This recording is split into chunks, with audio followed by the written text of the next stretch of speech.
Hello. হ, খাইছো? অখনো খাইছো না? আচ্ছা, তাড়াতাড়ি খাইলো। হ, আমি খাইছি, মাত্র খাইলাম।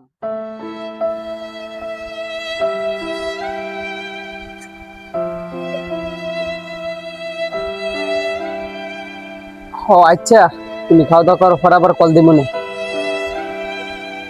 আচ্ছা, রাহি রাহি।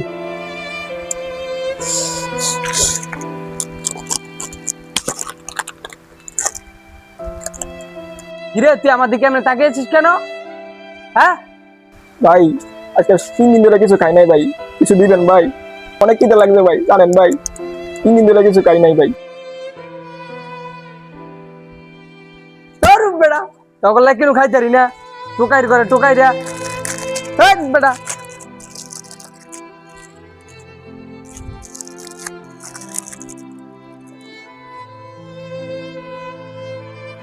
মানে কালকে তো আমগর চান্দা নিতে হইব। আমি যাইতে দেরি হইলো, সামনাটা উড়ে লাগে। আচ্ছা ঠিক আছে, আর ফলাফল লইয়া উঠে বলুন। বিল্ডিংটা কিন্তু কাজ প্রায় শেষ পর্যায়ে চলে গেছে, আমরা এখনো পর্যন্ত 1 টাকা পাই নাই। টাকা বলি এমনি বাইক দিয়ে উড়ে তো বাইরে আর কোনো খবর নাই। বিদেশ গেলে ওরা টিয়া দিব। আরে কালকে ফলাফল লই মনে পোলাপান লয়ে গিয়ে তাহলে মাঠে নেমে যাবো। হ্যাঁ, আমার অপেক্ষা করুন এরকম নাই। টিয়া উঠে ওই যে এই বিষয়টা। এই ভাই সুর ভাইছি।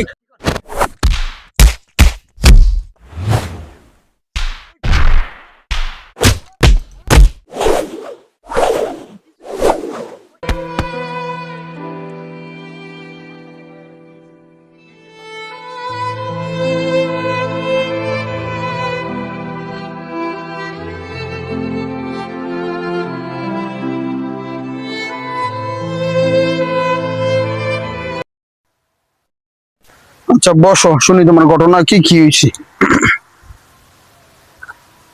বলো কি হয়েছে, সমস্যা কি? হ্যাঁ, তোমার কেড়ে মারছে? জানেন ভাই, যখন ক্লাস 5 করি ভাই, তখন ভাই আম্মা মারা যায় ভাই। ভাই যখন ক্লাস 6 করি, তখন আব্বু মারা যায় ভাই। ভাই কি বলবো ভাই, অনেক কষ্ট করে জীবনটা চলতেছে ভাই। কোন সময় ভাই বোনের কাছে, কোন সময় বড় ভাইয়ের কাছে, এভাবে ভাই এতটুকু বড় হয়েছি ভাই। তখন ভাই তারও আমাকে দেখতে পারে না ভাই। তখন ভাই স্টেশনে পড়ে টরে ভাই তাই আর কি। ভাই মানুষের দোকানে কাজ করি ভাই, কাজ করে দেখি ভাই তিন আমাদেরকে বেতন দেয় না ভাই। দোকানে কাজ করা কিন্তু বেতন দেয় না ভাই, টাকা দেয় না ভাই। ভাই জানেন ভাই, আজকে 3 দিন ধরে কিছু খাই নাই ভাই। ভাই পানি কি জিনিস, মানে পানি কি জিনিস ভাই, মানে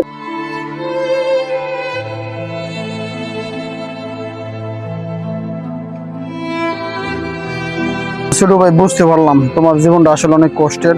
পড়াশোনা করতে পারো নাই, তো ফ্যামিলির ব্যাকগ্রাউন্ড, তোমার অনেক সমস্যা। তো তুমি এখন থেকে আর চুরি করবো না, তোমাকে আমি কাজ দিব। আসো, তোমার খাবার দাবারের ব্যবস্থা করি, তোমার জন্য আমার অনেক মায় লাগতেছে। তবে এই চুরিদারির পথ থেকে এখন থেকে চলে আসবা, আসো।